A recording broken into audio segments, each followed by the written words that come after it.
Hey, it's MJ from the Coaches Panel. I hope you're well. Can you believe it? We're now just days away from the third and final dual position player allocation coming for the 2024 season.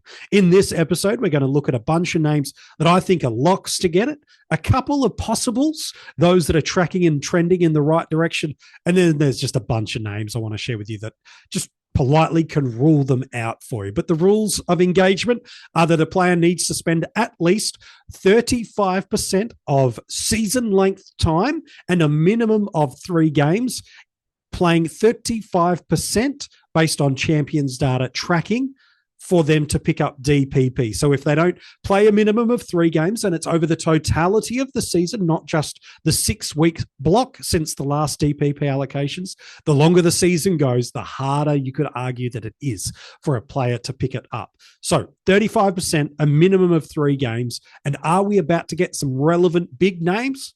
Well, no, but let's look at who's going to get it anyway. Lock in a Jack Carroll and also a Zach Williams from Carlton. Both of these guys have had previous positionals where they're just, well, in Carroll's case, midfield eligible, Williams' case, defender. Both are part of this kind of revamped looking Carlton forward line that alongside the rest of their team is certainly pushing deep into a finals run at current trajectory.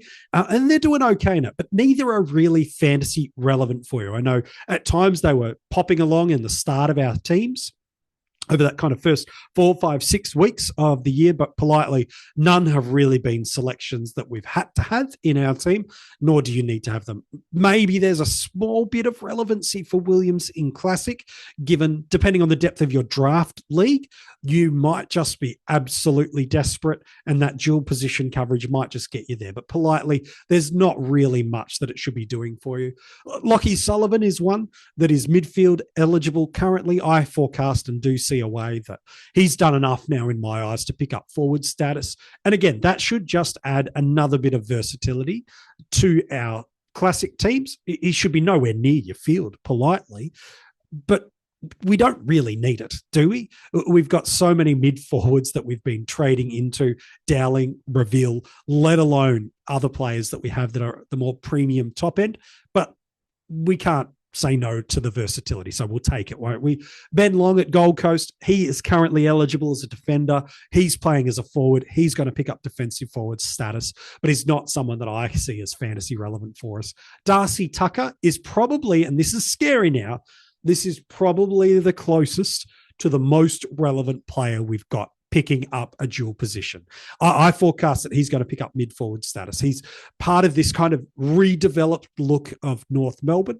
He's previously been a bit of a scapegoat here and at his previous club, but he's a bit of an outside specialist, and I do see him playing a really nice role, being a bit of a link-up option, playing sometimes deep inside forward 50 up to centre bounce sort of territories, and then other times starting at half forward, pushing all the way to the half-back flank. To me, I see him picking up forward status, and as crazy as it sounds, is probably the most relevant gain we've got in terms of impact that's going to have for us this year.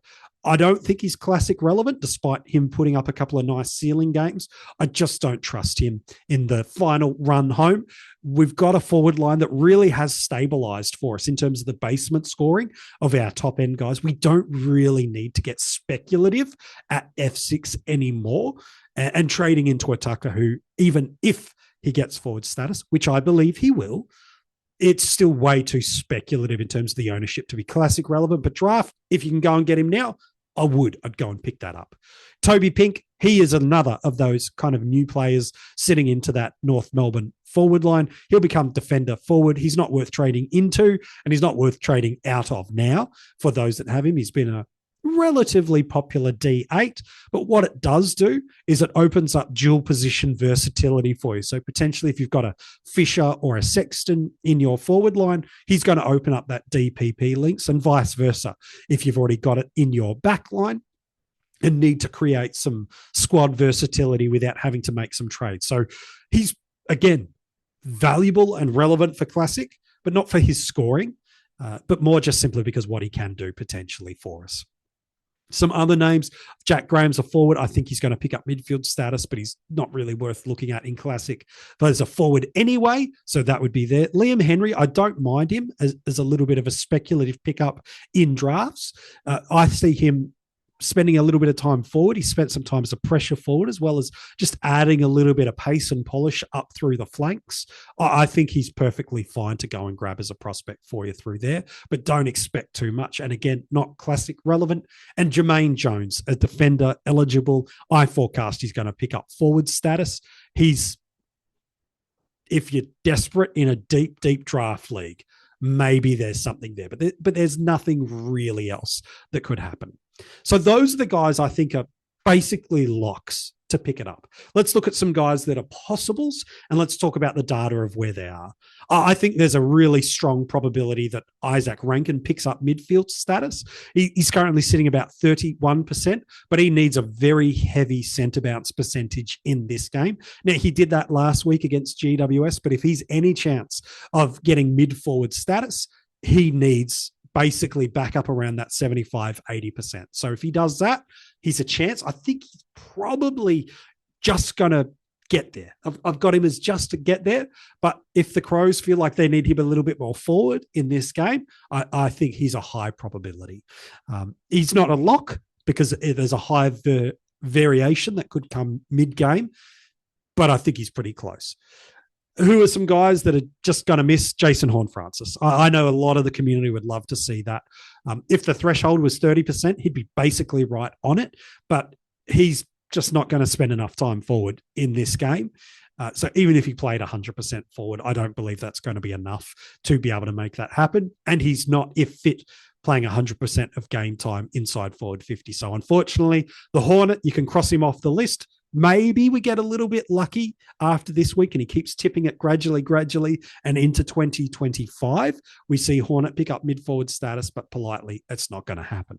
Chad Warner, he's even further away from picking up forward status. He's spending about a quarter of his game time forward. It's just not going to happen. Again, maybe you might get lucky in 2025, but I'd rule him out. Harry Sheezel has been a bit of a journeyman here, there, and everywhere. He's basically 50, 60% a defender this year, and then sort of mid-20s across the midfield and forward line. The reality is just the way he's been used.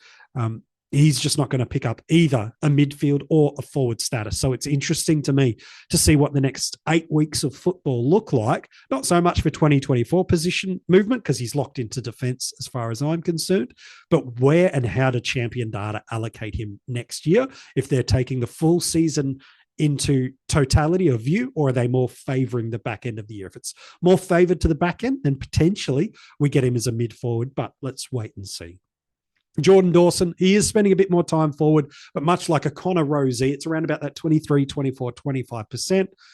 Again, if the threshold was lowered to 25, which it shouldn't be, by the way, but if it was, okay, Dawson, Rosie, Warner, Horne-Francis, these guys all start to get into the mix, but politely, they're not going to sit into it now. So for me, it's there as well. And then maybe there's a world. I doubt it, but there is a world where a steel side bottom picks up defensive status, currently sitting in the high 20 percentile. He would need 100% game, but even then, I'm just not sure if that's enough that he's going to pick that up. So to me, he's not going to get it. Trent Rivers, while a move into the midfield has been prominent.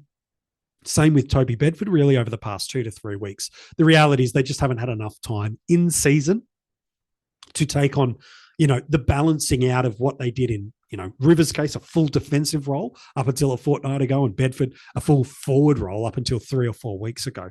It's just not enough game time because, as I said at the top of the episode, Champion Data allocated as the whole season, not just in the sort of 6 to 6 to 6 split, which previously might have been the way you thought the game happened. But no, I can tell you for a fact, that's what it is. So not a huge batch of locked in DPPs that are going to come. Dare I say it, the 3 most relevant are Pink because of the versatility it brings in Classic, Tucker, and also Henry. And I think that's more draft relevant, given that a lot of people are kind of rolling 60s guys at F5 in their draft, and potentially they might not be much better. But if they get back to certain roles a bit higher up the ground through the wings and less forward, then maybe it does. But I wouldn't be too bullish on it happening. But do you agree or disagree with my take on who's picking up DPP? You can comment below and let me know who you think. Give me 3 players you think are locks for DPP and who's one that's speculative that you wish and hope and dream that would happen, but you know deep down it's not. Comment below and let me know. If you haven't subscribed to the channel yet, make sure you do so. And we'll be back again real soon here at the Coaches Panel, talking all things AFL Fantasy SuperCoach and Dream Team for your 2024 fantasy footy season.